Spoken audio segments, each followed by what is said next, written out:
রহমতুল লিল আলামিনের জন্য আমার আল্লাহ আশিক।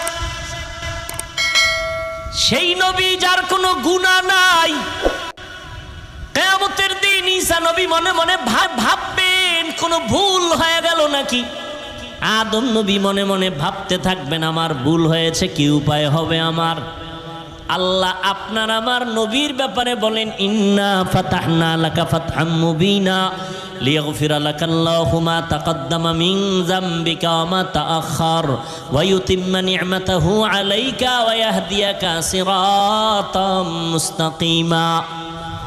নবীজির পিছনে সামনে মনে মনে ভাববেন, তাও আল্লাহ পাক অগ্রিম ক্ষমার ঘোষণা দিয়ে দিলেন। কথা বলেন না কেন? আর কুলাঙ্গারের বাচ্চা বলে মোহাম্মদ তোমার আমার মতো রক্তে মাংসে গড়া দোষে গুণে মানুষ। নাউজুবিল্লাহ আসে না? ইমামুল আউয়ালিন আল আখিরিন বাহর সাদকা রাহমাতাল লিল আলামিন। কেমন নবী আমার! আল্লাহ যেই নবীর আশিক, আল্লাহ তার সামনে পেছনের গুনাহ মাফ করলেন। শুধু তাই না, কোরআন হেফাজতের আল্লাহ যেমন জিম্মা নিয়েছেন, আমার নবীকেও হেফাজতের জিম্মাদারি আল্লাহ নিয়েছেন। আল্লাহ বলেন নবী ওয়াল্লাহু ইয়াসিমুকা মিনান নাস। এমন নবীকেও আল্লাহ কঠিন পরীক্ষা নিলেন। সব নবীদের তুলনায় আমার নবীর পরীক্ষা বড় কঠিন, মুসিবত বড় কঠিন। দুনিয়াতে আসিয়া বাবার চেহারা দেখতে পারলেন না, 6 বছরে মা হারায় ফেললেন। এমন একটা জায়গায় পাঠাইলেন যেই জায়গার মানুষগুলো পৃথিবীর নিকৃষ্ট লম্পট চরিত্রহীন। মক্কার মানুষের মতো খারাপ মানুষ ওই যুগে জমিনে আর কোথাও ছিল না। এমন এক খারাপ জায়গায় আমার নবীরে পাঠালেন।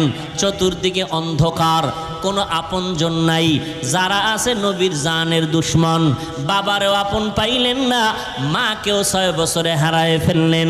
নবী নিঃস্ব বড় অসহায়। আমার নবীকে আল্লাহ এমন কঠিন পরীক্ষার মধ্য দিয়ে দিন কাটাইলেন। 1 দিন আর 2 দিন না, 3 বছর পর্যন্ত শিয়াবে আবু তালিবের মধ্যে নবীকে গৃহবন্দী করে রাখলো। আপনজনেরা, বংশের লোকেরা খানা দেয় না, পানি দেয় না। নবী গাছের পাতা ছিঁড়ে ছিঁড়ে খায় আর পেটের ক্ষুধা নিবারণ করে। নবীজি দোয়া করলে উহুদ পাহাড় স্বর্ণ হয়ে যায়। আর সেই নবী পেটে পাথর বাঁধছেন। খন্দকের যুদ্ধে সাহাবায়ে কেরাম গর্ত খনন করেন, নবীও করতেছেন। কেউ কেউ এসে বলে নবী পারতেছি না, কষ্ট, ক্ষুধার যন্ত্রণা। পেটের মধ্যে পাথর বেঁধে একটা জামা উঠায় দেখে একটা পাথর বাঁধা। নবী বলে তোমরা ভাবছো আমি মনে হয় খানা দানা খেয়ে আরামে আছি? তোমরা কষ্ট ক্ষুধার তাড়নায় পাথর বেঁধেছো একটা। নবীও জামাটা উঠায় কয় তাকায় দেখ, তোমরা পাথর বেঁধেছো একটা, আর রহমতের নবী পেটে পাথর বেঁধেছে 2টা। আল্লাহ পাক সমস্ত রুহের জগতের রুহদেরকে ছাত্র বানাইয়া নিজে শিক্ষক হলেন। এরপরে সবক দিলেন তাওহীদের উপরে। আলাস্তু বিরব্বিকুম। সেখানে জবাব দিয়েছিল সর্বপ্রথম আপনার আমার রসুলের রূহ বালা বলে। অন্যান্য রূহ যারা ছিল, যাদের রূহ সবাই একই আওয়াজ দিছিল। আবু জাহিল্লার রূহ ওখানে ছিল, সেও বলেছিল বালা। ফেরাউনের রূহ ছিল, সেও বলেছিল বালা। কিন্তু আল্লাহ জানেন এই ফেরাউন আমার বিরুদ্ধে যুদ্ধ ঘোষণা করবে, নমরুদ আমার বিরুদ্ধে যুদ্ধ ঘোষণা করবে। আল্লাহ জানতেন না? জানতেন, কিন্তু জবাব সব এক। নবীও কয় বালা, মুমিনেও কয় বালা, অন্যান্য বেঈমানদের রুহেও বলে বালা। আপনি আমাদের রব। ক্লাসের মধ্যে শিক্ষক প্রশ্ন করল, স্বাধীনতার সাল কত বলো? ক্লাসের ফার্স্ট বয় বলল 71 সাল। সেকেন্ড বয় বলে 71। থার্ড বয় 71। কিছু ছাত্র তো এদিকে কোনো খবরই নেই, ওরা ঘুরে আর বাবার টাকা খরচ করে, পড়ালেখা নেই। এ করলেও কিন্তু এরা চালাক। চিন্তা করে আমরা কি জবাব দিব? বলো, তোমরা বলো। ওরা চিন্তা করলো, first boy, second boy, third বয় যা বললো এটাই বলি। ওদেরটা হলে আমাদেরটাও হবে, ওদেরটা না হলে আমাদেরটাও হবে না। স্যার 71 সালে, স্যারও জানে এটা সব ফেল করার ছাত্র। নাম্বারের জবাব হিসাবে নাম্বার যদি দেই, প্রশ্নের জবাবে সবাইরে সমান নাম্বার দেওয়া লাগে, হাকিকতে সবাই সমান নাম্বার পাওয়ার উপযুক্ত। স্যারে কয় না, নাম্বার যদি সমান দেই আমার দৃষ্টিতে ইনসাফ হবে, কিন্তু পরীক্ষার্থীর দৃষ্টিতে ইনসাফ হবে না। সমানভাবে যদি আমি দিতে যাই তাহলে ইনসাফ, কিন্তু আমি সমানভাবে দিতে পারি না, কারণ ইনসাফ হয় না। ফার্স্ট বয়, সেকেন্ড, থার্ড বয় এরা দিছে সঠিক, অন্যগুলো দিছে ব্যাঠিক শুনে শুনে। ওদের হাকিকতে যদি আমি জবাব হিসাবে নাম্বার দেই, তাহলে ওরা সবাই আমার উপরে ক্ষিপ্ত হবে, রাগ করবে। দরকার নেই, পরীক্ষার হলে যাও, প্রশ্ন সেখানে দেওয়া হবে, নিজের প্রশ্নের উত্তর নিজে লেখবা, হাতের লেখা ভালো, সময় সবার বেলায় সমান। এরপরে নিজেই রেজাল্ট হাতে পাওয়ার আগে নিজেই পেপার দেখে বুঝতে পারবা তুমি কত নাম্বার পাওয়ার যোগ্য। আল্লাহ যখন বললেন তোমাদের রবকে, নবী বললেন আপনি, সমস্ত মুমিনরা বললেন আল্লাহ আপনি আমাদের রব। আল্লাহ তো জানেন বেঈমানেরাও বলছে আপনি আমাদের রব, কিন্তু এদের কথা সঠিক না। আল্লাহ যদি এখন হাকিকতে নাম্বার দেন তা কেউর ইনসাফ হবে, কারো দৃষ্টিতে বেইনসাফি হবে। আল্লাহ কয় দরকার নাই, পরীক্ষার হলে গিয়ে নিজে আমল নামায় পেপারে লেখো, জবাব লেখো, যাও নিজে মরার আগে পেপারে আমল নামায় লেখা নিজেই রেজাল্টের কিছুটা অনুভব করবা তুমি জান্নাতি না জাহান্নামী। এখন কথা হলো প্রশ্নপত্র, পরীক্ষার হলে যাওয়ার আগে প্রশ্নপত্র লাগে, প্রশ্নপত্র বুঝাইয়া দেওয়া লাগে। যেমন আমাদের সন্তানরা পরীক্ষার আগে কোচিং করে, যেই সমস্ত পরীক্ষার প্রশ্ন আসতে পারে এগুলো দাগায়া দেয়, গাইড সংগ্রহ করে। আবার শুধু গাইডেই হয় না, একজন কোচিং মাস্টার লাগে। মোটামুটি দুইটা ব্যবস্থা না হলে পরীক্ষার্থী পাশ করতে পারে না। এক ব্যবস্থা কিতাব, আর এক ব্যবস্থা কিতাব বুঝায় দেওয়া, কোচিং মাস্টার, প্রাইভেট মাস্টার। আল্লাহ সমস্ত মুমিনদের পরীক্ষায় পাশ করার জন্য দুই ব্যবস্থা দিলেন, কিতাব দিলেন, কিতাব বুঝায়া দেওয়ার ব্যক্তি দিলেন। কিতাবের নাম কোরআনুল করিম। বুঝাইয়া দেওয়ার জন্য আল্লাহ পাক 4 দল সিলেক্ট করলেন, নবীগণ, সিদ্দিকগণ, শহীদগণ, সালেহগণ। বর্তমান দুনিয়াতে যারা আছেন এরা সলিহিন, সাদিকিন। কিয়ামত পর্যন্তই একটা দল থাকবে, এরা ওয়ারাসাতুল আম্বিয়া। এদের কাজ কি? আল্লাহর দেওয়া প্রশ্নপত্র উম্মতকে বুঝাইয়া দেওয়া। নিজে প্রশ্ন বানানোরও ক্ষমতা নাই, প্রশ্ন তাসি করারও ক্ষমতা নেই। প্রশ্ন তৈরি করে দিয়ে গেছেন আমার আল্লাহ রসুলের মাধ্যমে। এখন ওলামায়ে কেরামের দায়িত্ব শুধু উম্মতকে প্রশ্ন বুঝাও, পরীক্ষার হলে যেন ফেল না করে। দুনিয়ার এক পরীক্ষা, মরার পরে আর এক পরীক্ষা। প্রশ্ন করা হবে সবার বেলায় সমান। দুনিয়াতে প্রশ্ন করা হয় ক্লাস 1-এর প্রশ্ন একরকম, 3 ক্লাসের ছাত্রর প্রশ্ন ভিন্ন রকম। আল্লাহ পাকের প্রশ্ন সিস্টেম সব ভিন্ন, দুনিয়ার তুলনায় আলাদা।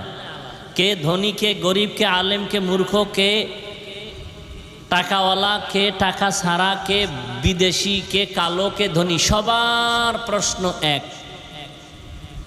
রবের পরিচয় দাও, ধর্মের পরিচয় দাও, রাহমাতুল্লিল আলামিনের পরিচয় দাও। বাস এই 3 প্রশ্ন কবরে। ওই কবরে গিয়া যেন প্রশ্নের অ্যান্সার উল্টাপাল্টা না হয়, দুনিয়ার থেকে এগুলো ঠিক করে যাও। বলে কেমনে? তসবি টেনে রবের জিকির করবা, মার রব্বুক, রব্বি আল্লাহ, অমা দিনুক, দীনিয়াল ইসলাম। না, রবকে ভালো করে চিনো, ইসলাম জীবনে বাস্তবায়ন করো, রাহমাতুল্লিল আলামিনের পরিচয়টা জীবনের আপন বানায় নাও। এই যত ওয়াজ মাহফিল যা কিছু, মূল টার্গেট এই 3 প্রশ্নের জবাব ঠিক করো। রবকে চিনো, রবকে। রুহের জগতের সেই প্রশ্ন এখনো তোমাকে মুখস্থ করানো হচ্ছে। নামাজে দাঁড়াও, শুরুতে আলহামদুলিল্লাহি রব্বিল আলামিন। রুকুর মধ্যে যাও, সুবহানা রব্বিয়াল আযীম। সেজদায় যাও সুবহানা রব্বিয়াল আলা, রবের পরিচয়, রবের পরিচয়, রবের পরিচয়। যারাই রবের সাথে গভীর সম্পর্ক করবে কঠিন সময়ে তারা পাশ করতে পারবে, আল্লাহ সেই কুদরতি ক্ষমতা দিয়ে দিবেন। কবরের 3 প্রশ্ন, রবের পরিচয়, ধর্মের পরিচয়, রহমাতুল্লিল আলামিনের পরিচয়। আর কোনো প্রশ্ন নেই, আমাকেও যা আপনাকেও তা। এটা ঠিক করা লাগবে দুনিয়াতে। কেমনে? রবের সাথে সম্পর্ক গভীর করতে হবে, ইসলাম অনুযায়ী চলতে হবে, নবীর তরিকা আমার জীবনের গলার মালা বানাতে হবে।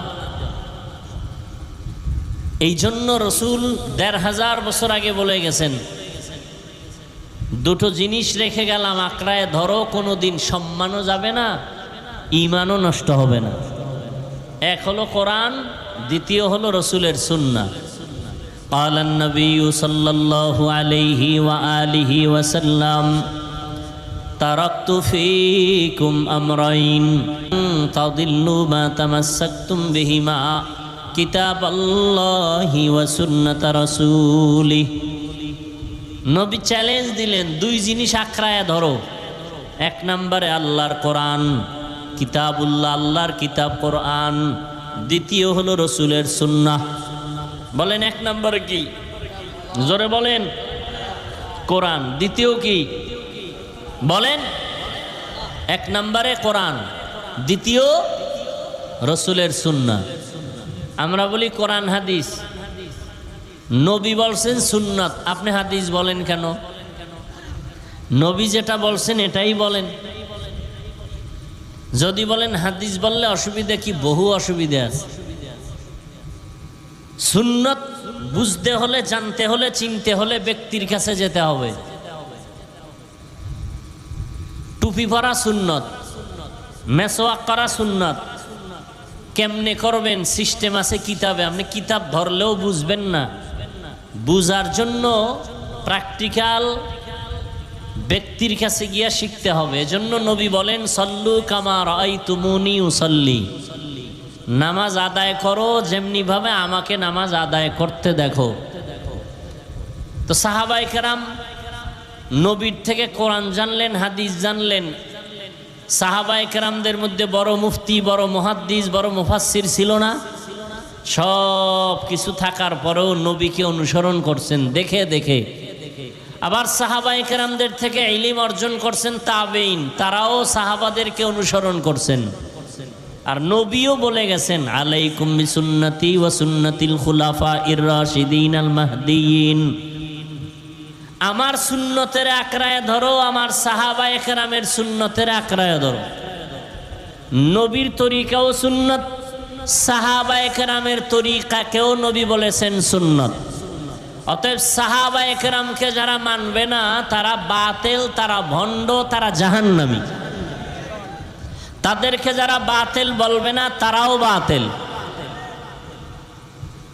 নবী বলেন, আমার তরিকা, আমার আদর্শের নামও সুন্নত। সাহাবায়ে কেরামের আদর্শকে আমি সুন্নত শব্দ দিয়ে ব্যক্ত করলাম। এরা আমার খলিফা, আমি মুহাম্মদের খলিফা। কয় কেমন খলিফা? রাশিদিন, এরা পথ প্রদর্শক। বলে কেমন পথ প্রদর্শক? মাহদিয়িন, সবাই হেদায়াত প্রাপ্ত। সমস্ত সাহাবায়ে কেরাম জান্নাতি, সমস্ত সাহাবায়ে কেরাম জান্নাতি। অতএব তাদের ব্যাপারে কেউ যদি লেখার মাধ্যমে, বলার মাধ্যমে, ইশারা ইঙ্গিতে উল্টা দিকে কলম চালায়, খোদার কসম তারা ভণ্ড, তারা বাতিল, তারা জাহান্নামী। কোনো সন্দেহ নাই। আল্লাহ আমাদের বুঝার তৌফিক দান করেন। তো আল্লাহ পাক প্রশ্নপত্র বুঝাইয়া দেওয়ার জন্য দায়িত্ব দিলেন নবীদেরকে। নবীগণ, সিদ্দিকগণ, শহীদগণ, সালেহগণ, যারা সালিহিন, সাদিকিন, এরাই কোরআনের ভিন্ন শব্দে এরা উলুল আমর, এরা উলামায়ে আহলে হক, এরা কোরআনের ভাষায় আউলিয়াদের অন্তর্ভুক্ত। এরা ওলিয়ে কামেল, আল্লাহর প্রিয় বন্ধু। এরা উলামায়ে কেরাম আল্লাহর প্রিয় বন্ধু। কিয়ামত পর্যন্ত আর এক সেকেন্ডের জন্য কোনোদিন নবীজি আসবেন? বলেন, আবু বকর, ওমর, ওসমান, আলী রাদিয়াল্লাহু আনহুম সহ কোনো সাহাবায়ে কেরাম আসবেন? ইমাম বুখারী, ইমাম তিরমিজি, ইমাম মুসলিম কেউ আসবেন? ইমাম আবু হানিফা, ইমাম শাফিঈ আসবেন?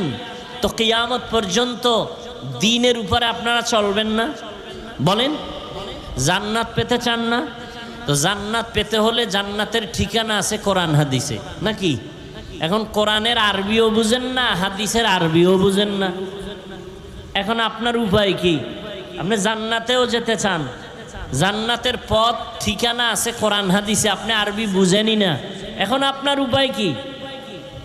একমাত্র পথ, নবীও আসবে না, সাহাবায়ে কেরামও আসবেন না, আইম্মায়ে কেরাম আসবেন না, কিয়ামত পর্যন্ত রাস্তা একটা, উলামায়ে আহলে হকের অনুসরণ, উলামায়ে।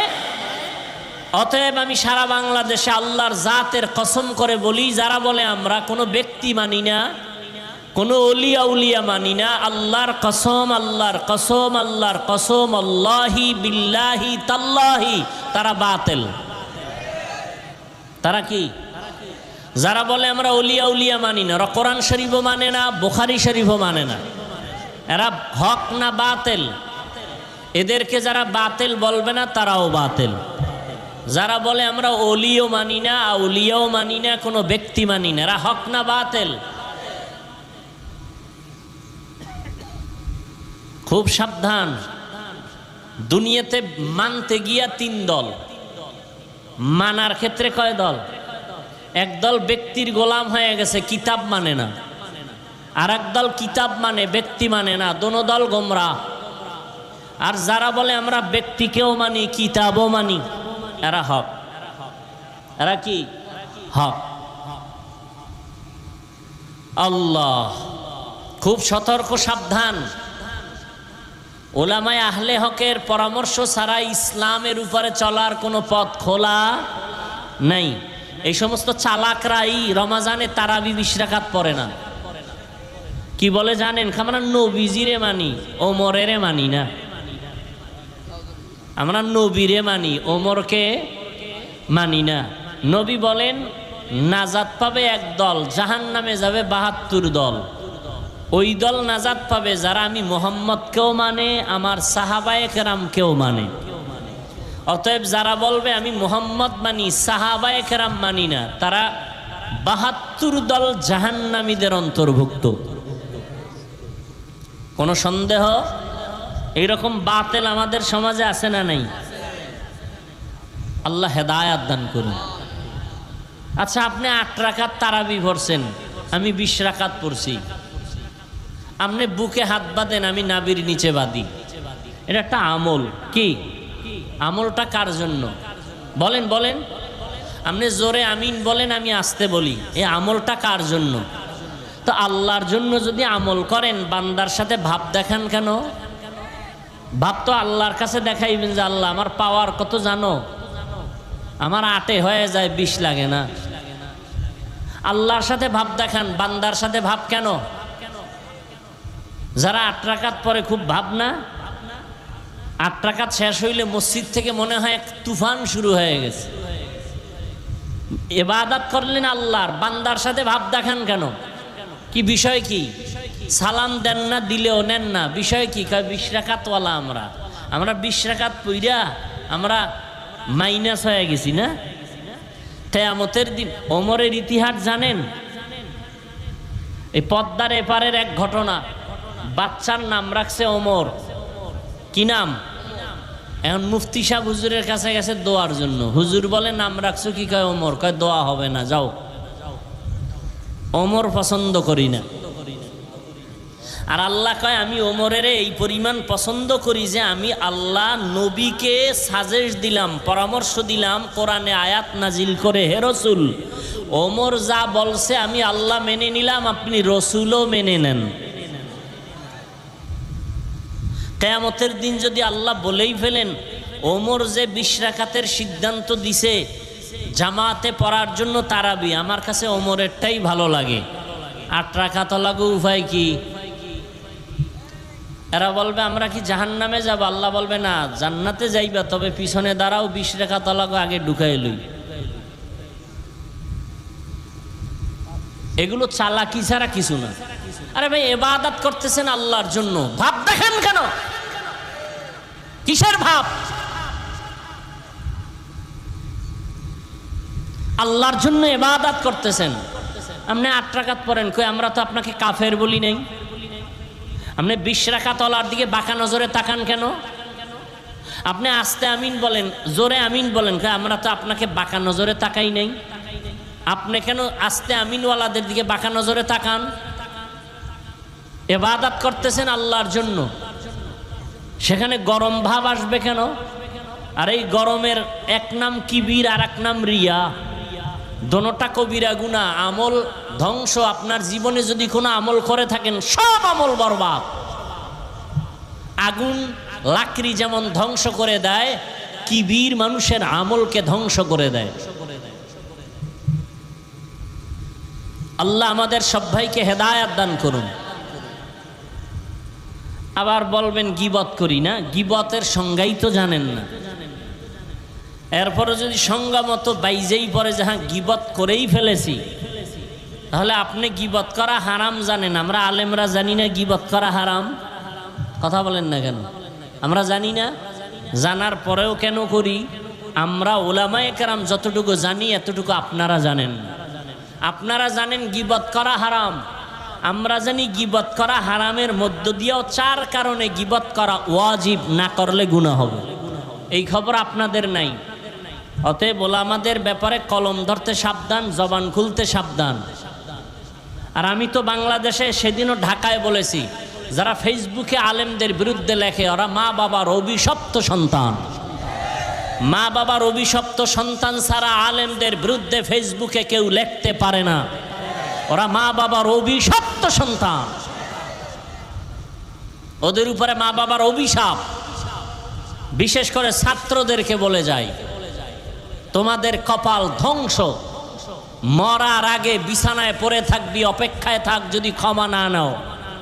আর একটা এমন পাপের কাজ যেটা আল্লাহর কাছে ক্ষমা চাইলে ক্ষমা হবে না, বান্দার হক, বান্দার থেকে ক্ষমা নিতে হবে। শিক্ষকের সাথে বেয়াদবি করেছো, আল্লাহ ক্ষমা দিবেন না শিক্ষক ক্ষমা না দাও পর্যন্ত। মা বাবার সাথে বেয়াদবি করেছো, আল্লাহ ক্ষমা দিবেন না মা বাপ ক্ষমা না দেওয়া পর্যন্ত। উলামায়ে কেরামের সাথে বেয়াদবি করেছো, আল্লাহ ক্ষমা দিবেন না উলামায়ে কেরাম ক্ষমা না দেওয়া পর্যন্ত। মাস্তানি সব জায়গায় চলে না। বহু চালাক মাস্তান রাস্তায় ল্যাংটা হয়ে পাগলের মতো ঘুরে, ইংলিশে কথা কয়। রাস্তার পাগল আবার ইংলিশ কয় কেন? কয় না পাগল হয়ে ইংরেজি শিখে নাই, লেখাপড়ার যুগে ভালো ইংলিশ ম্যান ছিল, বেয়াদবি করে পাগল হয়ে গেছে। মোবাইল গেম খেলে, ফ্রি ফায়ার গেমস খেলে বহু যুবকরা রাস্তায় ল্যাংটা পাগল। আছে না নাই? যুবকরা সাক্ষী দে সত্য কথার, আছে না নাই? কি গেমস খেলে পাগল? বল, তুইও পাগল হবি, ডেট দে। তুইও তো ওই পথের যাত্রী, তুইও পাগল হয়ে যাবে। মায়ের সাথে বেয়াদবি করতেছো না তো, মা বাবা যদি বরদোয়া দিয়েই দেয় তোর ধ্বংস শেষ, তোর কপাল শেষ। জাগাত কোনো ফিসাবের দোয়া কামে লাগতো না। মায়ের ইনজেকশন পড়ে গেছে, তোর কপাল ধ্বংস। তুই মেট্রিক পাস করে ধ্বংস, তুই বিএ পাস করবি ধ্বংস, তুই আইএ পাস করো ধ্বংস, তুই চাকরির চেয়ারে বসবি ধ্বংস। তোর জীবনে শান্তি নাই, মরার আগেও নাই পরেও নাই। আর যদি মা বাবার থেকে মাপ নিতে পারো কপাল খুলবে, শিক্ষকের থেকে মাপ নিতে পারো কপাল খুলবে। মেজাজ আর মাস্তানি সব জায়গায় চলে না। আল্লাহ হেদায়েত দান করুন।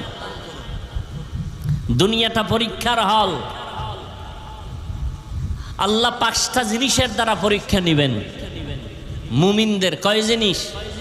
5টা জিনিসের দ্বারা। যদি কেউ পাস করতে চায় তাদের একটা পুঁজি লাগবে, ওই পুঁজিটা না থাকলে সে কখনো পাস করতে পারবে। ওই পুঁজির নাম ধৈর্য। পুঁজির নাম কি? ধৈর্য। আল্লাহ আমাদের সবাইকে সাবিরিনদের অন্তর্ভুক্ত করে দেন। ধৈর্য ধারণ করতে পারলে অনেক দাম। ধৈর্য 3 প্রকার। ইবাদতের বেলায় ধৈর্য, মুসিবতের বেলায় ধৈর্য, গুনাহের বেলায় ধৈর্য। এখানে আপনারা বসছেন, এটা ইবাদত। বসার সাথে সাথে গুনাহ মাফ। নবীজি বলেন, যখন উলামায়ে আহলে হকের মোলাকাতে কোনো উম্মত বের হয়, প্রত্যেকের সাথে ৭০,০০০ রহমতের ফিরিস্তার কাফেলা আল্লাহ দিয়ে দেন। তাহলে এখানে যতক্ষণ বসে থাকবেন ততক্ষণ সওয়াব। একটা দিনের মাসআলা শিখবেন, ১০০ রাকাত নফল নামাজের সওয়াব আল্লাহ দান করবেন। ইসলামের অনেক মাসআলা মাসাইল বিধান শিখবেন, ১০০০ নফল রাকাত নামাজের সওয়াব পেয়ে যাবেন। সুবহানাল্লাহ আসে না? এক যুক্তিবাদী কয়, আসতে কইল তো আল্লাহ শুনে, জোরে বলার দরকার কি? যুক্তিটা ফজরের নামাজে দিও ইমাম রে, যে হুজুর ফজরের নামাজে কেরাত আসতে পারেন, আল্লাহ তো আসতে বললেও শুনেন। যুক্তি চলবে? যুক্তি দিয়ে নাস্তিক আর বেঈমান হওয়া যায়, আল্লাহ পাওয়া যায় না। যুক্তি দিয়ে কি হওয়া যায়? বেঈমান হওয়া যায়, আল্লাহ পাওয়া যায় না। বুঝে আসুক না আসুক, মেনে নেওয়ার নাম ইসলাম। যে মেনে নেয় তার নাম মুসলিম। আল ইসলাম গরদান নেহাদান বাতাআত। শান্তির আরবি হলো সালাম। আমরা সালাম দেই না, শান্তির দোয়া করি। কি করি? এখন সালাম নাই, স্টাইল হয়ে গেছে। তো লজ্জা শরম নাই? IA pass, BA pass, matric pass করছে, সব পারে, সব পারে। আসসালামু আলাইকুম, এই দুইটা শব্দ পারে না। কি পরিমাণ বেহায়া! দুনিয়ার সব পারে, দুই শব্দ পারে না। সালাম দেয় সালামাইকুম, মানে তোর উপরে খোদার লানত গজব। হে আবার ঘুরায় খায় ওয়ালাইকুম, তোর উপরে আগে ভরুক। শান্তির জন্য সালাম, যা কয় এতে গজবের দোয়া, শান্তির দোয়া না। তো দুনিয়ার সব পারলো, আসসালামু আলাইকুম দুইটা শব্দ পারে না। বিএ পাস করছে, আইএ পাস করছে, মুসলমানের সন্তান, সব পারে, দুইটা শব্দ সালাম পারেন। এটা শিখতে কি মাদ্রাসায় যাওয়া লাগেনি? আল্লাহ হেদায়াত দান করুন। 5টা জিনিসের দ্বারা আল্লাহ পরীক্ষা করবেন। পাশ করার জন্য পুঁজি লাগবে কয়টা? একটা, নাম কি? ধৈর্য। ইবাদতের বেলায় ধৈর্য। যেমন বৃষ্টি হয়েছে, অনেকে আসে নাই, আসার নিয়ত ছিল, আর আপনারা আসছেন, আবার বৃষ্টি কাদার মধ্যে বসে আছেন। এটা ধৈর্য না থাকলে সম্ভব? কোনোদিন সম্ভব? এই যে ধৈর্য ধারণ করছেন, আমলের ফল আলাদা, ধৈর্য ধরছেন ফল আলাদা। বলে ধৈর্য ধারণের ফল অনেক, এর মধ্যে 2টা ফল অনেক বড়, একটা দুনিয়ায় আর একটা পরকালে। ইয়া আইয়ুহাল্লাযীনা আমানুস্তাঈনু বিস-সাবরি ওয়াস-সালাহ ইন্নাল্লাহা মা'আস-সাবিরিন। ধৈর্য ধারণকারীদের দুনিয়ায় বড় পুরস্কার হলো, আল্লাহ বলেন, ও মুমিন, আমি আল্লাহ তোমার বন্ধু হয়ে থাকব। আল্লাহ বন্ধু হয়ে গেল আর কোনো টেনশন আছে? আল্লাহ বন্ধু হয়ে থাকবেন। পরকাল জীবনে আল্লাহ ধৈর্য ধারণকারীদের আর একটা বড় পুরস্কার দান করবেন।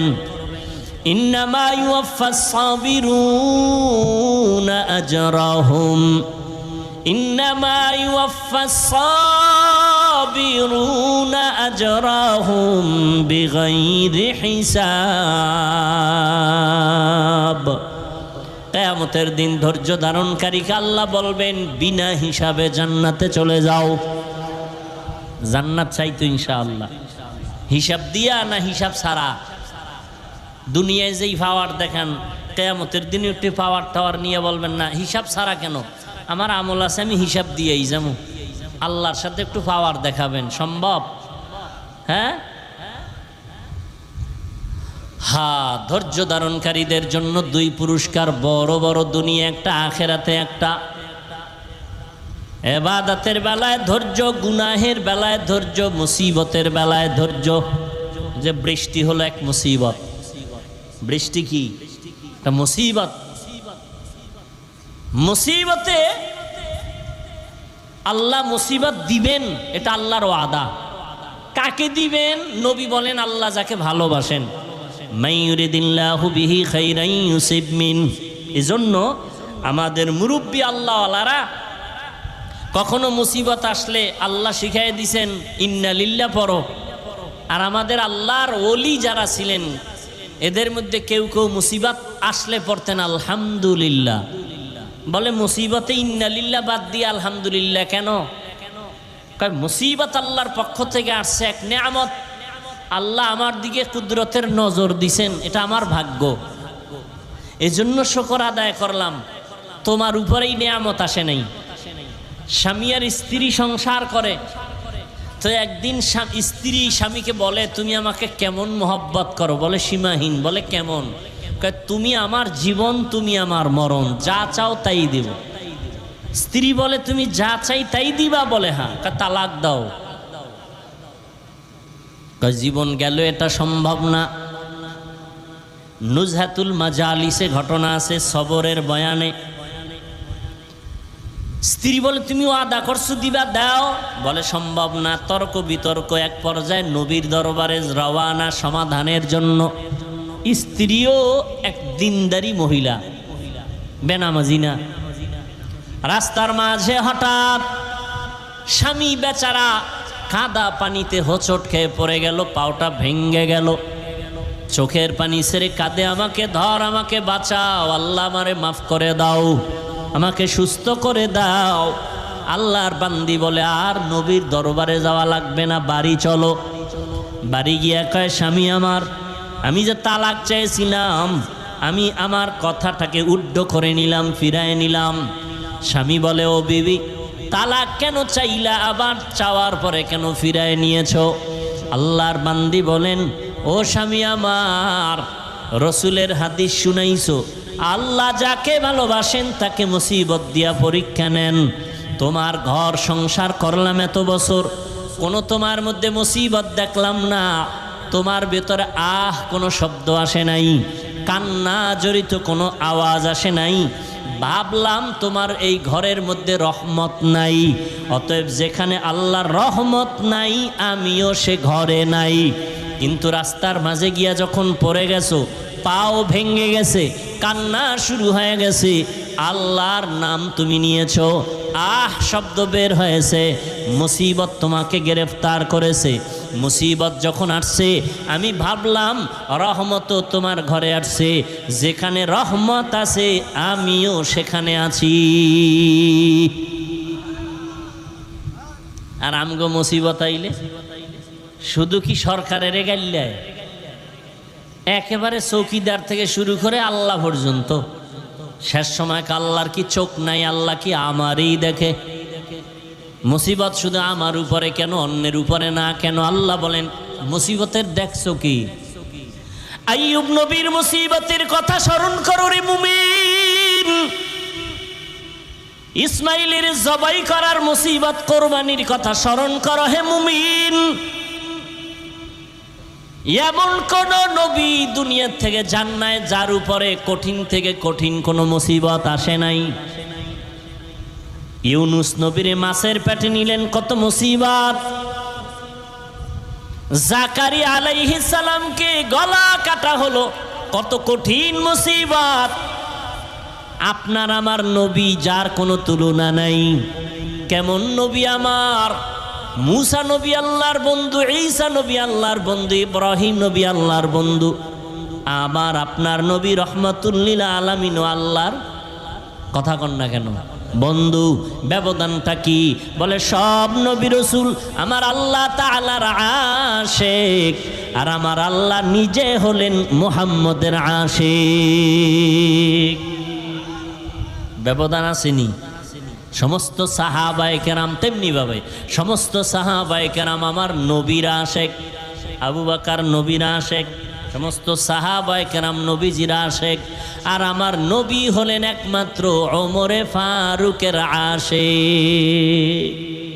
সেই ওমরের সাথে দুশ্মনী কেন? ঘুমের ঘরে ঝগড়া হয়েছিল, এই জন্য তারাবি কমায় দিছে। হায় হায় হায়, তুমি 8 রাকাত না পড়ো, তারাবি যদি নাও পড়ো, মা হসপিটালে চলে গেছে, তোমার অসুস্থতার জন্য দৌড়াইতে হয়, তারাবি পড়তে পারো না, আল্লাহ মাফ করে দিবেন। কিন্তু চালাকি যদি করিয়া কও পড়ব না, সময় আছে, সুযোগ আছে, শক্তি আছে, এমন চালাকি যদি করো আল্লাহর আদালত তোমাকে ছাড়বে না।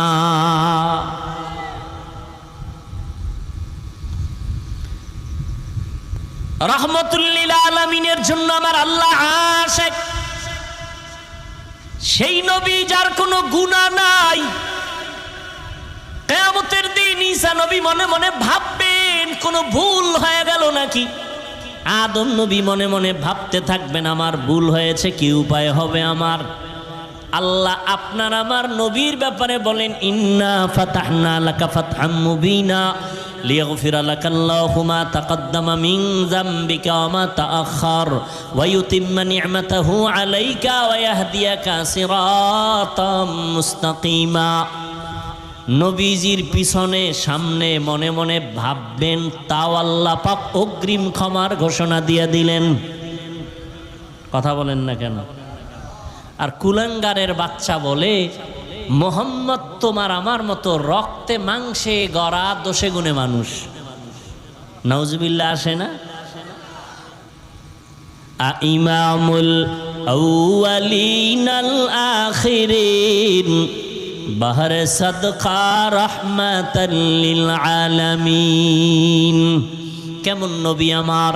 আল্লাহ যেই নবীর আশিক, আল্লাহ তার সামনে পেছনের গুনাহ মাফ করলেন। শুধু তাই না, কোরআন হেফাজতের আল্লাহ যেমন জিম্মা নিয়েছেন, আমার নবীকেও হেফাজতের জিম্মাদারি আল্লাহ নিয়েছেন। আল্লাহ বলেন নবী ওয়াল্লাহু ইয়াসিমুকা মিনান নাস। এমন নবীকেও আল্লাহ কঠিন পরীক্ষা নিলেন। সব নবীদের তুলনায় আমার নবীর পরীক্ষা বড় কঠিন, মুসিবত বড় কঠিন।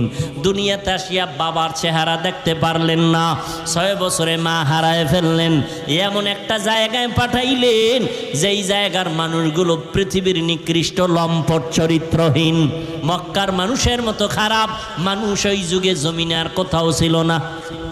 এমন এক খারাপ জায়গায় আমার নবীরে পাঠালেন।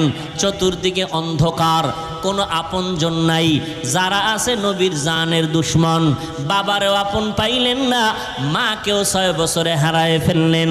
নবী নিঃস্ব বড় অসহায়। আমার নবীকে আল্লাহ এমন কঠিন পরীক্ষার মধ্য দিয়ে দিন কাটাইলেন। 1 দিন আর 2 দিন না, 3 বছর পর্যন্ত শিয়াবে আবু তালিবের মধ্যে নবীকে গৃহবন্দী করে রাখলো। আপনজনেরা, বংশের লোকেরা খানা দেয় না, পানি দেয় না। নবী গাছের পাতা ছিঁড়ে ছিঁড়ে খায় আর পেটের ক্ষুধা নিবারণ করে। নবীজি দোয়া করলে উহুদ পাহাড় স্বর্ণ হয়ে যায়। আর সেই নবী পেটে পাথর বাঁধছেন। খন্দকের যুদ্ধে সাহাবায়ে কেরাম গর্ত খনন করেন, নবীও করতেছেন। কেউ কেউ এসে বলেন নবী পারতেছি না, কষ্ট, ক্ষুধার যন্ত্রণা। পেটের মধ্যে পাথর বেঁধে একটা জামা উঠায় দেখে একটা পাথর বাঁধা। নবী বলে তোমরা ভাবছো আমি মনে হয় খানা দানা খেয়ে আরামে আছি, তোমরা কষ্ট ক্ষুধার তাড়নায় পাথর বেঁধেছো একটা। নবীও জামাটা উঠায় কয় তাকায় দেখ, তোমরা পাথর বেঁধেছো একটা, আর রহমতের নবী পেটে পাথর বেঁধেছে 2টা। সাহাবায়ে কেরামদেরকে নিয়ে এত কষ্টের জিন্দেগি নবীজির আমার। না খাইয়া পাগলের মতো সাহাবায়ে কেরাম, তারপরেও কোনো দিন হারামের পথে 1 বিন্দু অগ্রসর হন নাই। আরাম গো, ইমানের হালাত। একটু যদি তরকারি খানা দানা ঝামেলা, দৌড়াই ডক্টরে ইউনুসরে কই ভাই একটু আব্বা বলে ডাক দেই, লোন উঠাই, হারাম খাই, গ্রামীণ ব্যাংকে যাই, আছে না নাই? দৌড়ায় হারাম খাওয়ার জন্য। একটা চায়ের দোকান দিছে, সেখানেও লোন উঠাইয়া এরপরে দোকান দিছে। এই হারাম উঠাইয়া, হারাম টাকা দিয়া লোন উঠাইয়া ভালো আছে এরকম 2-1টা লোকের নাম কন, শান্তিতে আছে। একজনের নাম কন, আমি আর এর বিরুদ্ধে ওয়াজ করব না। আছে একটাও শান্তিতে নেই, বরং এর অশান্তি যে কত। লোন উঠাইছে একজনে, কিস্তি আদায় না করতে পারলে লাশটাও কবরে যাবে না, কিস্তি দেওয়ার পর ছাড়া।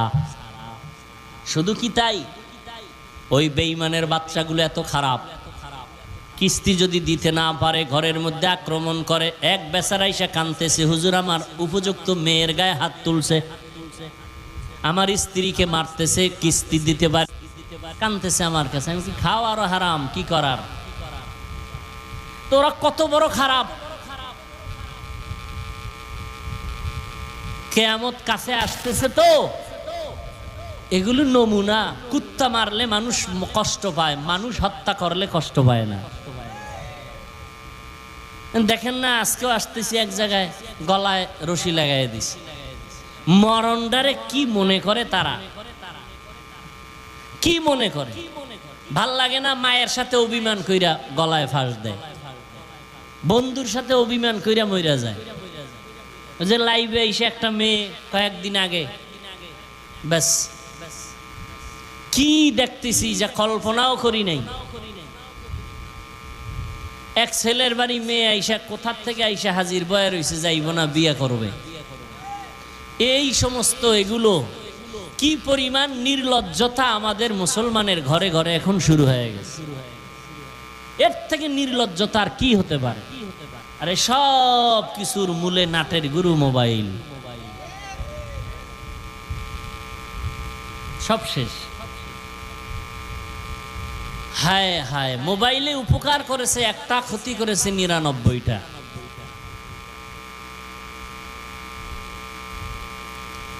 আমি তো মোবাইলে ফেসবুক জীবনে চালাই নাই। কয়েক মাস আগে চিন্তা করলাম একটু ইউটিউবে ওয়াজ মাহফিল দেখবো, সেখানেও অ্যাড আসে, মেয়েদের ছবি আসে। কি করি, তো এটারে আনইনস্টল করে দিলাম। দিয়ে ২-৩ দিন খারাপই লাগতেছে, একটু ওয়াজ শুনবো তাও পারতেছি না। আলহামদুলিল্লাহ আজও পর্যন্ত মনটারে কন্ট্রোল করে ফেলছি, এ পর্যন্ত আর ইউটিউব ইনস্টল করি নাই, ফেসবুকও নাই, ইউটিউবও নাই। কি করব, মোবাইল খুললে কি করবো, কথা নাই। তো ওই কিছু ওয়াজ ডাউনলোড করা আছে, ওগুলো দেখি, বা কিছু কিতাব নামানো আছে, কিতাব পড়ি। এই যুগে মোবাইল থেকে যে নিজেকে দূরে রাখতে পারবে সে বড় বুজুর্গ। আর যে টাচ মোবাইল চালাবে আর বলবে আমার গুণামুক্ত দেহ নিয়ে চলতেছি, মিথ্যা কথা। আল্লাহ হেদায়েত দান করুন।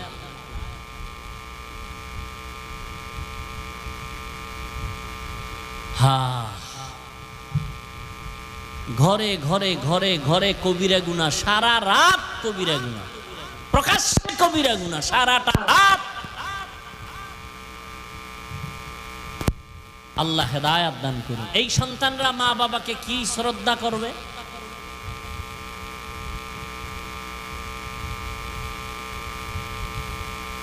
আপনার যদি মোবাইল প্রয়োজন হয়, আপনি বাটন মোবাইল চালান। কি জন্য আপনি গুনার পথে নিজে চালাইতেছেন? স্বামী স্ত্রী ভিন্ন কথা, বাচ্চার হাতে মোবাইল দিয়ে দিছে। কেউ কেউ আবার মিথ্যার আশ্রয় নিয়ে আমি সন্তানের হাতে দেই নাই। তো সন্তান মোবাইল চিনুনি, কহা তোরে বাপ মায়ের দিছে, কয় না তো পাইছো কই, আব্বা আম্মারটা আছে তো ফ্রি, বাসায় গেলে মা বাবারটা ফ্রি।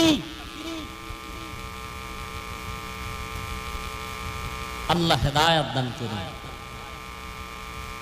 وَلَنَبْلُوَنَّكُمْ بِشَيْءٍ مِّنَ الْخَوْفِ وَالْجُوعِ وَنَقْصٍ مِّنَ الْأَمْوَالِ وَالْأَنفُسِ وَالثَّمَرَاتِ। 5টা জিনিসের দ্বারা আল্লাহ পরীক্ষা নিবেন। 1 নাম্বার হলো ভয়।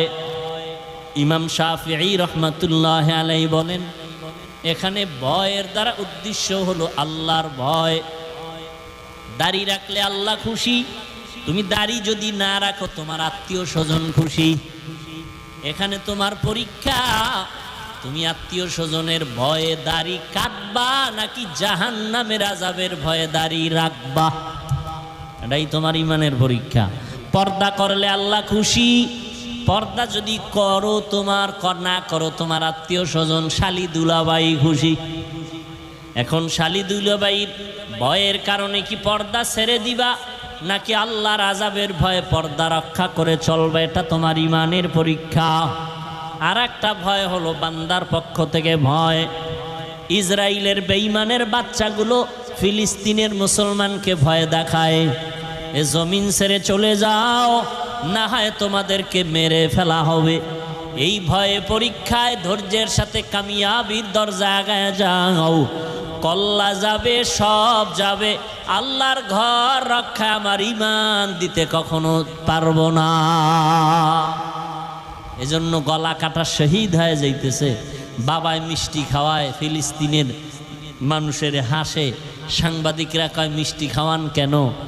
আমার 2 সন্তান এই রাস্তায় শহীদ হয়ে জান্নাতে চলে গেছে, আমিও প্রস্তুতি নিতেছি, আমিও জান্নাতে যাব। আর আমগো দেশের মুসলমান এত বড় দুষ্ট, ইমান দুর্বল, কয় ফিলিস্তিনে মানুষ মরে, এখানে চিল্লাইলে লাভ কি? কত বড় নিকৃষ্ট ইমানওয়ালা মুসলমান। আল্লাহ হেদায়াত দান করুন। 5টা জিনিসের মাধ্যমে আল্লাহ পরীক্ষা নিবেন। 1 নাম্বার আল্লাহর ভয়, দ্বিতীয় পরীক্ষা হলো ক্ষুধা। ইমাম শাফিঈ রহমাতুল্লাহ আলাইহি এখানে ক্ষুধার দ্বারা বলতেছেন রোজা। এই যে রমাজান চলে গেল, অনেক আল্লাহর বান্দা রোজা রাখে নাই, আবার অনেকে রোজা রাখছে তারাবি ভরে নাই, আবার অনেকে তারাবি ভরছে পুরাটা ভরে নাই, আবার একদল রোজা যারা রাখে নাই এরা চায়ের দোকানে বয়ে বলছে আমি রোজা রাখবো কেন, ঘরে কি ভাতের অভাব আছে? আমরা কি ভাতের অভাবে রোজা রাখছি? ক্ষুধার নামে পরীক্ষা। আল্লাহ ক্ষুধার দ্বারা পরীক্ষা নিবেন।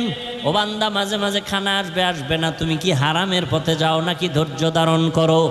মরিয়া যাব, না খাইয়া মরবো, তারপরও হারাম খাবো না। কি নিয়ত করা যায় না ইনশাআল্লাহ?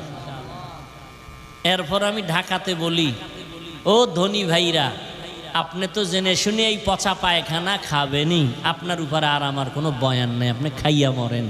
তবে আপনার কাছে অনুরোধ, ঘরের স্ত্রী আর বাচ্চার অপরাধ কি? ওর রক্ত কেন নাপাক করতেছেন বলেন? বাচ্চার রক্ত তো পবিত্র, স্ত্রীর রক্ত তো পবিত্র, ওকে কেন হারাম টাকার বাজার করাইয়া খাওয়াইয়া ওর রক্ত নাপাক করেন? এই অধিকার আপনাকে কে দিয়েছে? বাচ্চাটার রক্ত নাপাক করবেন না, অনুরোধ। আপনি বাপ নামের কলঙ্ক। আপনার স্ত্রী যদি জানে যে আপনি চুরির টাকা, হারামের টাকা স্ত্রীকে খাওয়াইতেছেন, স্ত্রী বলবে ভিক্ষা করে খাবো, তোর ঘর করবো না, বন্ধ কর তোর এই চুরির টাকা। সন্তান জানলে বলবে জীবনে তোরে বাপ বলে পরিচয় দিব না। আল্লাহ হেদায়াত দান করুন।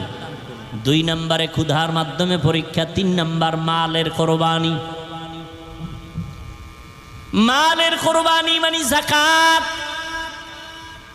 ধনীরা যদি যাকাত দেয়, আল্লাহর কসম, আমার সোনার বাংলাদেশের মোড়ে মোড়ে সাইনবোর্ডে লেখা দারিদ্র বিমোচন করো, আল্লাহর কসম করে বলি, আমার দেশে যতদিন পর্যন্ত ধনীরা সঠিকভাবে যাকাত দিবে না, ততদিন পর্যন্ত দারিদ্র বিমোচন হবে না।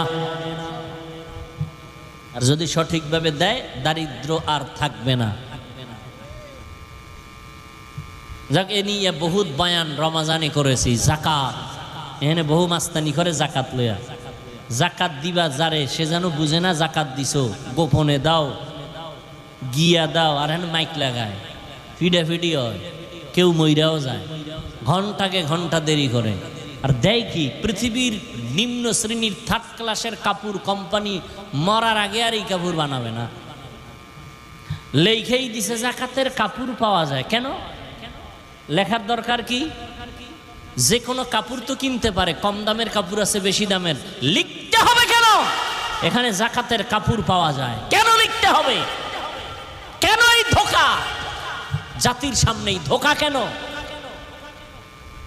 জাকাত দেওয়া এক জিনিস, জাকাত আদায় করা আর এক জিনিস। এ বিষয়ে রমাজানে বয়ান করেছে। তো মালের কোরবানি জাকাত। গরিবেরা কয় আমরা বেঁচে গেছি, আমগো তো মালও নাই, জাকাতও নাই। কয় চতুর্থটা হইল জানের কোরবানি, যাবা কই? ধনীরা বলবে মাহফিল করো, টাকা লাগে দিব। গরিবরা কয় আমরা কি করবো? কয় তোমরা শ্রম দাও, প্যান্ডেল টানাও, এলান করো। ধনী দিবে মাল, গরিব জানের কোরবানি দাও, সময়ের কোরবানি দাও। জানের কোরবানি যেমন ইব্রাহিম নবী ইসমাইলের নিয়ে জানের কোরবানি দিতে গিয়া কামিয়াব হয়েছেন। ও আল্লাহর বান্দারা, জানের কোরবানি দাও, আল্লাহর রাস্তায় সময় লাগাও। জীবন যদি চলে যায়, ফিলিস্তিনের জমিনে জানের কোরবানি চলতেছে, আল্লাহর মোহাব্বতের ইমানের পরীক্ষায় তারা কামিয়াব হয়ে গেছে। বয়ানি করলাম, বয়ানি শুনলাম জীবনভর। এই ঠিক ঠিক ময়দানে কয়জন পাওয়া যায় দলের জন্য জান কোরবান, মাল কোরবান, নেতার জন্য জানমাল কোরবান, নবীজির জন্য জানমাল কোরবান নাই? তাহলে মসজিদ এত দুর্বল কেন? মাদ্রাসা দুর্বল কেন? ইমামের বেতন কম কেন? 5,000 টাকা বেতন 6 মাস বাকি কেন? সভাপতি দেয় কত? 100 টাকা। সভাপতি মাসে 100 টাকা, সেক্রেটারি কয় বেশি দেওয়া যাবে না। তাহলে সভাপতির উপরে ওঠাবে আদবিতে কত? কয় 50। রাগ করেন না? এরপরও ইমামের রাখছি রিমান্ডে। জেলখানায়ও মানুষ এত রিমান্ডে থাকে না। ইমামরা যেই পরিমাণ রিমান্ডে থাকে, একক তো নামাজ দেরি হইলে গেছিলেন কই ইমাম সাহেব? জিগায় কে? কয় রিক্সাওয়ালা। পাওয়ার কি? কয় 5 টাকা মাসে বেতন দেই। হাসেন, এর থেকে বেয়াদবি আর কিছুই হতে পারে না। আলেম ওলামা ইমাম দায়িত্বশীল উম্মতের রাহবরদেরকে চার্জ করে, শোকজ করে, এটা কেন সেটা কেন। ইমাম যদি পাওয়ার পাইতো, এই ফজরের সময় সভাপতি মসজিদে নাই কেন? তাকবীরুল্লাহ গেল কেন? উভয় আসিল। শিয়ালের হাতে মুরগি দিলে যা হয় তাই হচ্ছে। আল্লাহ হেদায়াত দান করুন। এই বয়ান আমি কইরা আরামে বাসায় যেয়ে ঘুমামু, কোনো খতিব সাহেব মসজিদে করুক না। সূর্য ডুবার আগে বলবে বাড়িতে একটু দেখা কইরা আইয়েন। সুদের বয়ান আমি করলাম, কোনো ইমাম করে মসজিদে? পারবে? সেই আছে সুযোগ।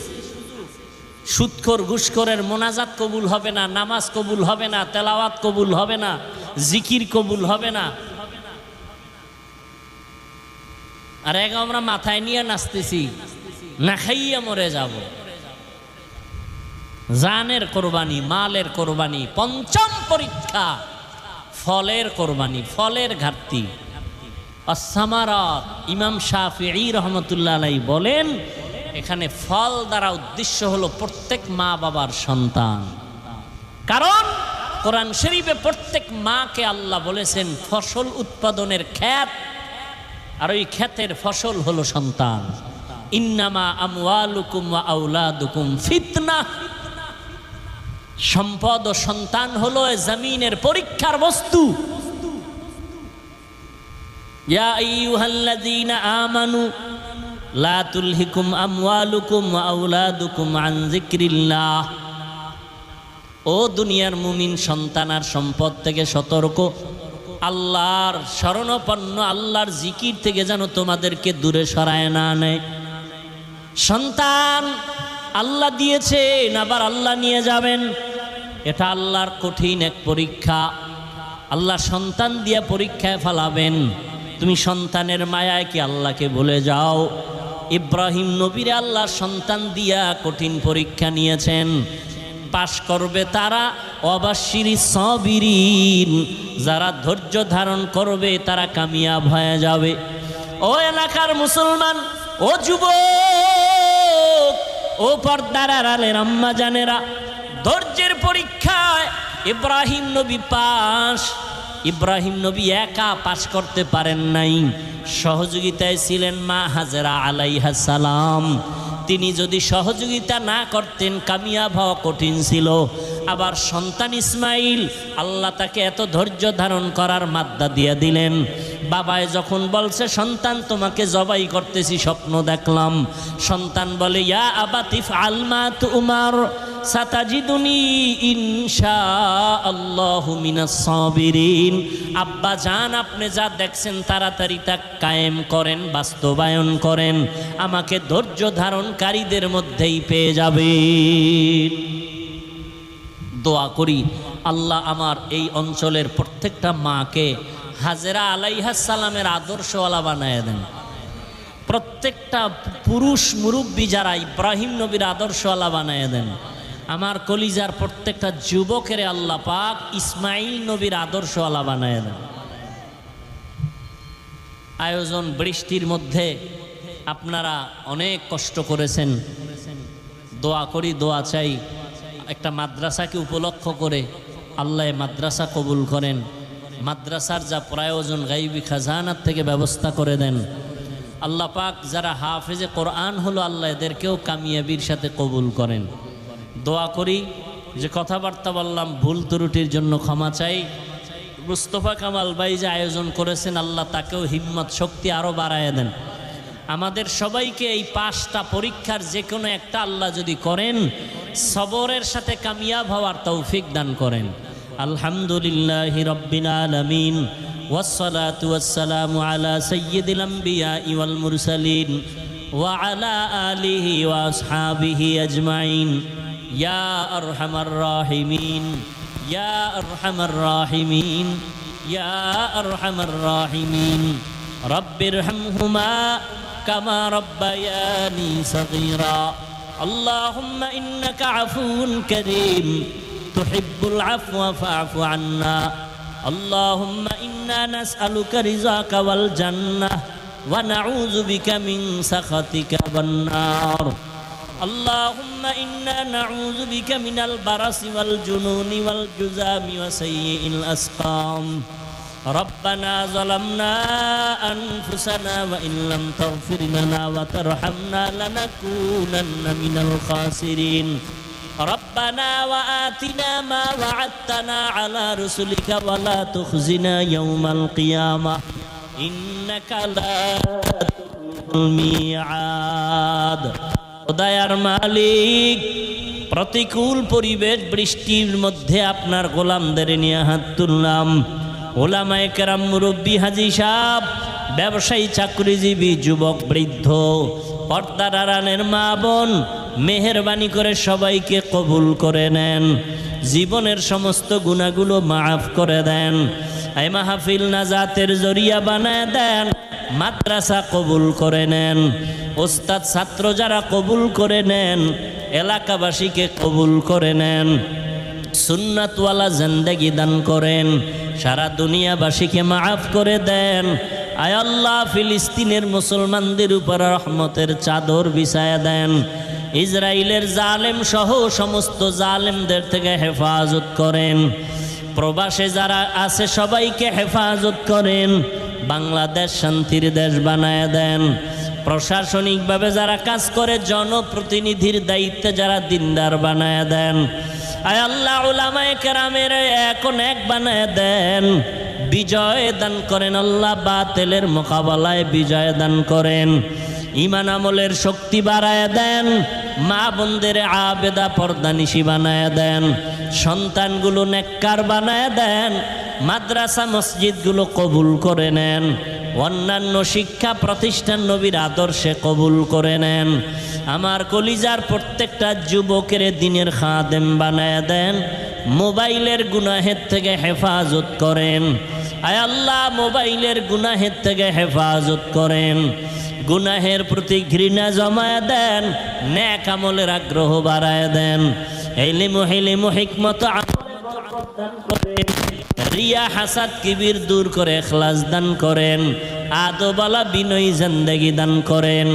আয় আল্লাহ আমরা যারা হাত তুলেছি জানি না কার মা নাই, কার বাবাও নাই, অন্ধকার কবর থেকে দোয়ার অপেক্ষায় আছি। আয় আল্লাহ মুরব্বী যারা সবার কবর জান্নাতের ফয়সালা করে দেন। আম্বিয়ায়ে কেরাম, সাহাবায়ে কেরাম, শুহাদায়ে কেরাম, আউলিয়ায়ে কেরাম, আসাতিজায়ে কেরাম সবার মাকাম জান্নাতে উঁচু বানায় দেন। আমাদের যারা বেঁচে আছেন হায়াত বাড়ায় দেন, দীর্ঘ নেক হায়াত দান করেন, অসুস্থ যারা সুস্থতার নেয়ামত দান করেন। আয় আল্লাহ চলার পথে ইজ্জতের সাথে হেফাজত করেন। আয় আল্লাহ মুখালেফের মুআফিক বানায় দেন, জাহিরি বাতিনি দুশ্মন থেকে হেফাজত করেন। আয় আল্লাহ সারা দুনিয়ায় খেদমতের জন্য নিরাপদে কবুল করে নেন, হালাল বরকতি রিজিকের ব্যবস্থা করে দেন। আয় আল্লাহ গাইবী খাজানার থেকে আপনি সব ব্যবস্থা করে দেন, পরমুখাফিকির থেকে হেফাজত করেন আল্লাহ। দিলের নেক আশা পূরণ করে দেন, নবীজির রওজা মোবারক বাইতুল্লাহ জিয়ারতের ব্যবস্থা করে দেন। আয় আল্লাহ নবীজির মোহাব্বতে দিলের নেক আশা পূরণ করে দেন, আমাদের সকলের দোয়া মুনাজাত কবুল করে নেন। হাসবুনাল্লাহু ওয়া নি'মাল ওয়াকিল, নি'মাল মাওলা ওয়া নি'মান নাসির। আল্লাহুম্মা নাవ్বির কুলুবানা বিনূরি মা'রিফাতিক, আল্লাহুম্মা তাহহির কুলুবানা আন গায়রিক। ইয়া আল্লাহু ইয়া আল্লাহু ইয়া আল্লাহ। সাল্লাল্লাহু তাআলা আলা খায়রি খালকিহি মুহাম্মাদ ওয়া আলিহি ওয়া আসহাবিহি আজমাইন। আমিন আমিন আমিন বিরহমাতিকা ইয়া আরহামার রাহিমিন।